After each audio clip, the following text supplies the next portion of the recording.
जी।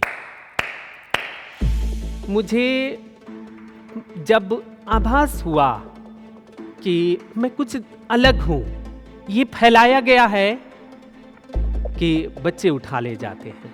कोई बच्चा नहीं उठा ले जाएगा अगर अपनी माँ अपने कोख के जने के बच्चे को किसी को उठा के फेंक नहीं देगी। मैं आज रेशमा हूँ और मैं अपने साथियों के लिए एक ताकत हूँ। जब आपसे नहीं पूछी जाती कि आप मर्द हो या औरत, तो हमसे क्यों पूछते हो मैं हूं कौन।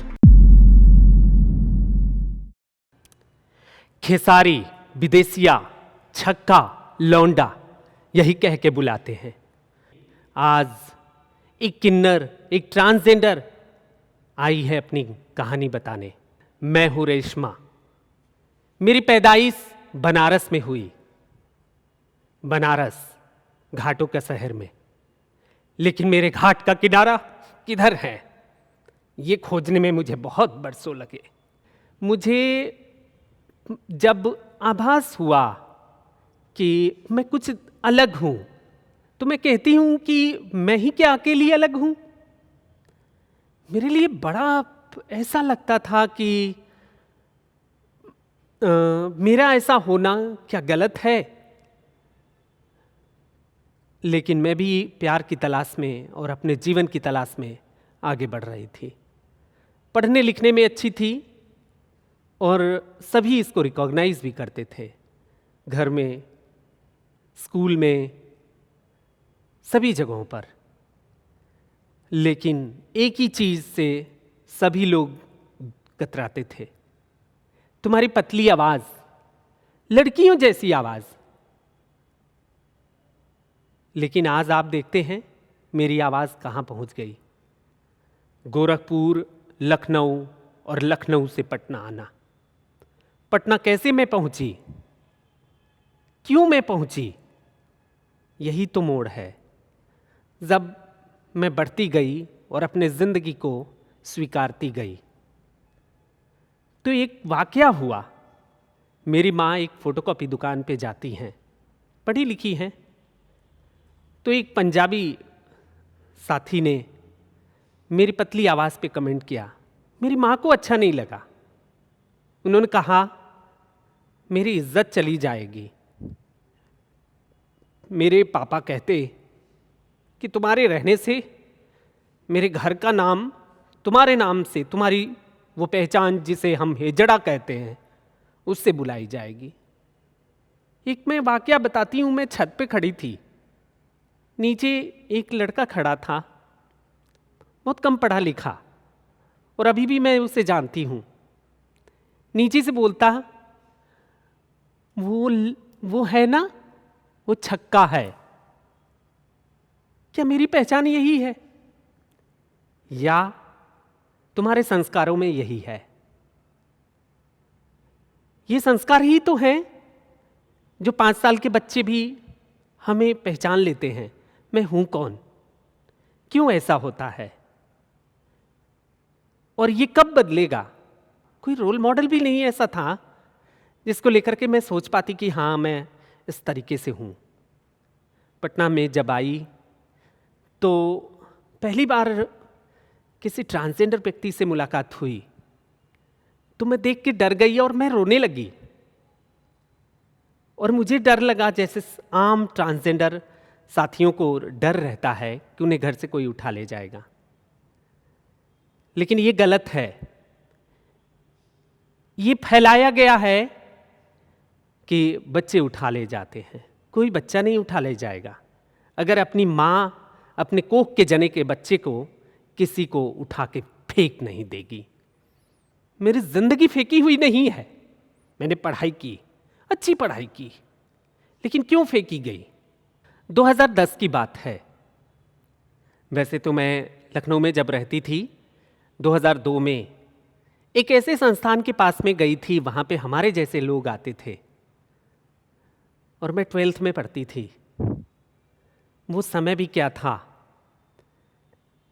मैं चिल्ला रही थी, वहाँ पे बहुत खुश हो रही थी, मेरे जैसे लोग वहाँ पे हैं। लेकिन ये समाज ने मुझे वहाँ पे रहने नहीं दिया। मैं पटना आ गई। मेरे माँ बाबा ने पढ़ने से मना नहीं किया, उन्होंने मेरे खर्चे से मना नहीं किया, लेकिन समाज की तौहीन ने उन्हें रोक दिया मुझे अपनाने से। और आज भी गांव वाले पूछते हैं तुम मेरे पुराने नाम को लेकर के कि आप तो वही हो। नहीं, मैं वही नहीं हूं, मैं आज रेशमा हूं और मैं अपने साथियों के लिए एक ताकत हूं। और धीरे धीरे कारवां बढ़ता गया। 2012 में दोस्ताना सफर नाम की एक संस्था बनाई और उसी संस्था से संघर्ष को आगे बढ़ाते गई। लोग जुड़ते गए, मुद्दों पे जुड़ते गए और इसी समाज का सहयोग भी मिला।